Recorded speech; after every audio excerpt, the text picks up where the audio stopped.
Yo, what is up, guys? This is Troy D from the Troy D 24/7 Mall channel, on point reviews all day, every day. Today's video, we're going to tackle a fragrance that, to be honest, I don't know much about this house, but I do have a bunch of samples that have been given to me by a lot of my friends, and they do say that this brand is pretty damn awesome. And so far, I have tried 2 releases from this brand or this house. This house, it's called Kajal, and I'm assuming that this is a Middle Eastern brand, Kajal. And the fragrance we're going to talk about today is called Dahab. Kajal Dahab, which means gold, okay? Kajal Dahab or Kajal Gold. So obviously with the name gold comes richness and opulence. So it's gonna be really interesting. But I will say this, so far every Kajal perfume I've tried, okay, has impacted me, okay? I've tried Joorie and now this is Dahab. So we're going to talk about Dahab today. What is the fragrance going to be like? What can you expect? What is the performance? And most importantly, because this is a fruity fragrance, is this unisex? Will this work for both guys and gals? So hang on tight, guys. Let's hit the music.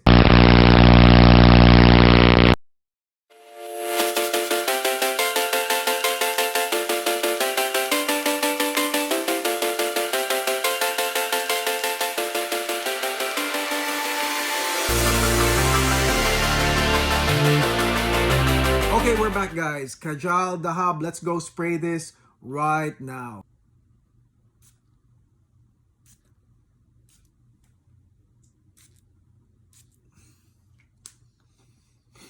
Ooh, yeah. Okay, so for those of you in the fragrance world that follow perfumers, I mean, I don't do it as much as other people do, but I know that other people follow perfumers, and that's how they discover other brands, is when they see their favorite perfumers working their magic on different brands they never heard of.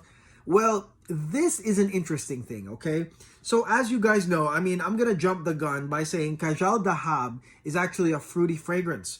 And it is made by 2 really great perfumers, Christian Carbonell as well as Rosendo Mateu, okay? So Christian Carbonell is a great perfumer. He's the guy behind Serjoff Erbapura. Okay, so that's an interesting twist.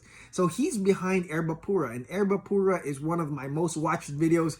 It's one of my earliest videos ever made, and a lot of people watch it. A lot of people take reference from it because I talk about the unisex nature of Erbapura as well as how it develops. So interestingly, he's behind this. So there always will be some comparisons with Erbapura that you'll hear from different people in the frag world, okay? And of course, Rosendo Mateu, he's awesome, okay? So let's talk about this really quickly. So how fruity is it really, okay? So the opening of Kajal Dahab is going to be green apple and bergamot, okay? The green apple here is prominent. It's a nice, smooth green apple. The bergamot is lingering. You got some lingering citrus, but mostly it's gonna be that green apple, okay? And then it's gonna be joined by passion fruit, okay? Now, I'm gonna say this real quickly, right? Did this feel like, let's say, Madawi, right? You've heard me talk about Madawi. Madawi is a fruity, leaning femme fragrance a bit from Arabian Oud, but is worn by many men.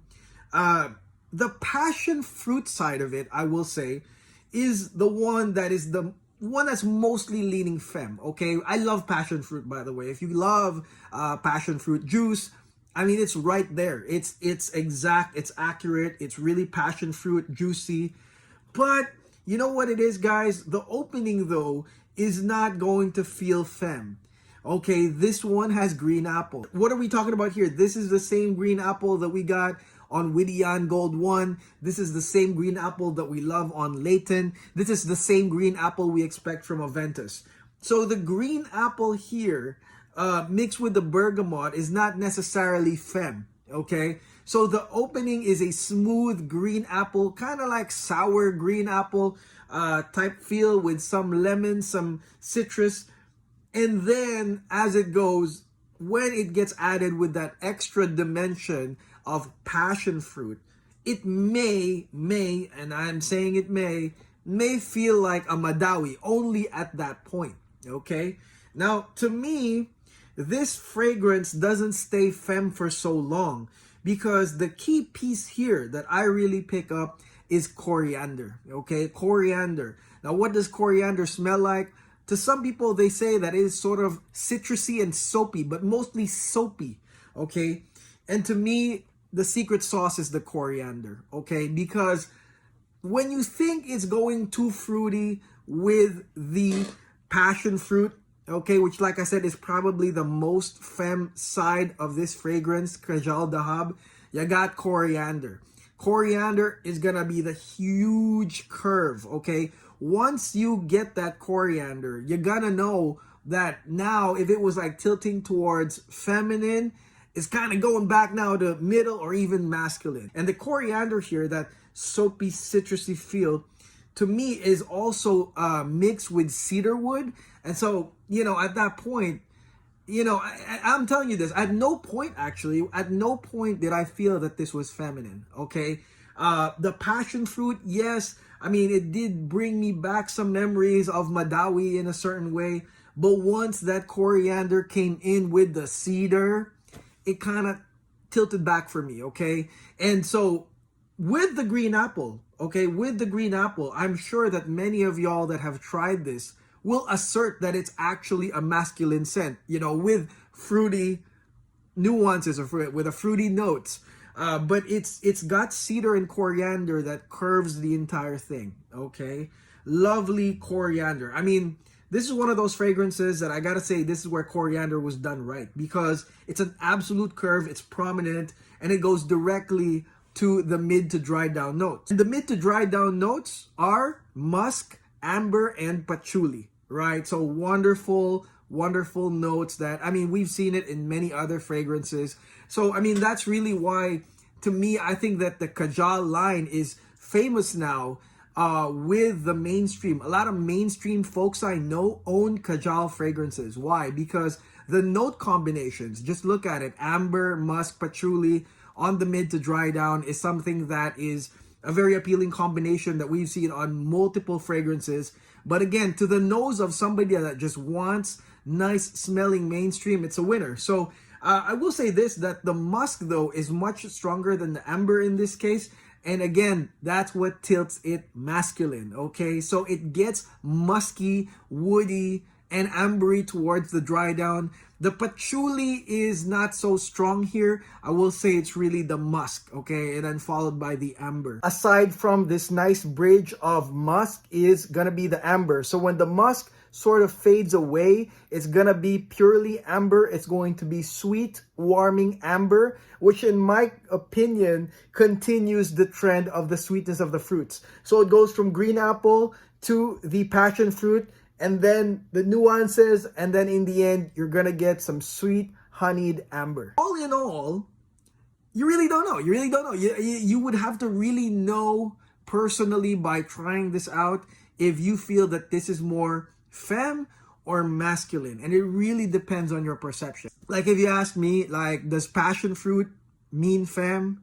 No, it doesn't to me, okay? Passion fruit does not mean femme to me, and it doesn't have a load of other, like, let's say nuances, like doesn't have any like florals, for example, that might really tilt it to the feminine side. No, it doesn't, guys. It doesn't. It actually has a lot of notes that tilt it towards the masculine or the unisex side, okay? So, I mean, it's a very nice fragrance to me.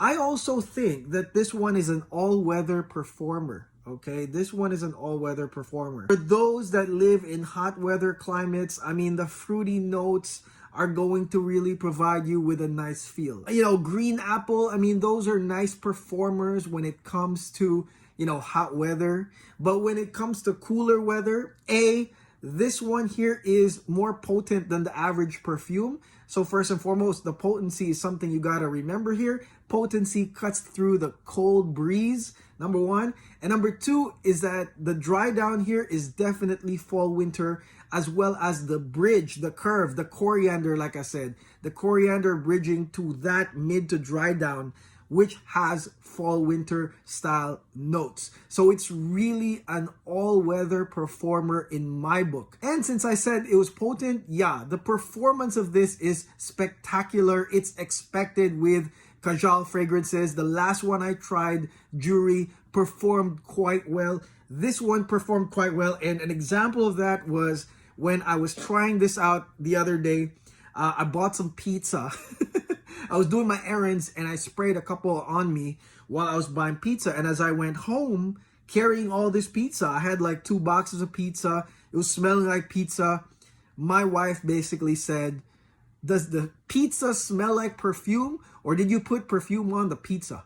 Because the perfume cut through the smell of the pizza. Okay, so it's pretty nice, pretty potent to me. It does give me a nice sillage here, lingering sillage. And like I said, to some degree, I can really compare this to Madawi, which, I mean, it doesn't have similar notes, but once the passion fruit and the apple kind of kick in, is very similar to the effect of, say, a Madawi, right? But like I said, it really depends on what you guys perceive, because a lot of y'all will probably look at green apple and be like, wait, that's a very masculine note that I know are on some of my favorite fragrances. Okay, and of course, amber, musk, patchouli. I mean, those are very possible masculine notes. Okay, so the only one here that really is the fruity one that makes it different is the passion fruit. But then again, that's the one that doesn't make it boring. It doesn't make this a boring scent. It makes you actually want to know about this scent and own this scent, because you have that nice passion fruit sillage around you. Real fruity, real nice, but again, cuts through the cold. And so I like it for all weather. I like it for LA weather. This Kajal Dahab. So for those that are fans of the brand, of the house Kajal, what do you guys think of Kajal Dahab? Have you owned this? Do you guys think that this is femme? To the ladies out there that own this, do you think that this is too femme? Would you like to smell this on a guy? Very interesting, okay? On the website of Kajal, they do say that it's for women, but if you look on Google, it says it's unisex, okay? For me, again, it's a safe bet for guys, especially for the cold. It just has some fruity nuances, but really it has a lot of notes that we guys enjoy. Green apple, bergamot, amber, musk, patchouli, and cedarwood. Okay, so definitely try this out, guys. I urge you to try this out. It's definitely worth trying at this point.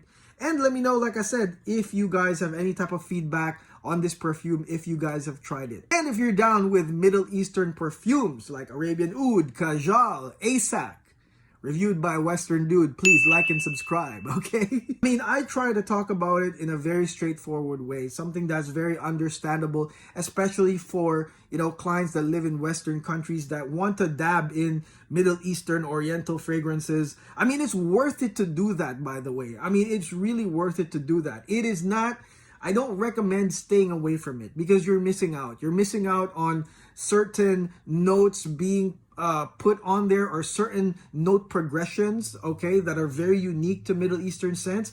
And of course, there's oud. You know, some people say they don't like oud, but I don't think they have enough experience with oud, trying different oud scents to say that, okay? So definitely get into Middle Eastern fragrances. I think it's one of the best things I've done when it comes to this fragrance journey. Okay, so that's it. Again, this is Troy D. Thank you for watching. I'll see you guys on the next video tomorrow. Peace.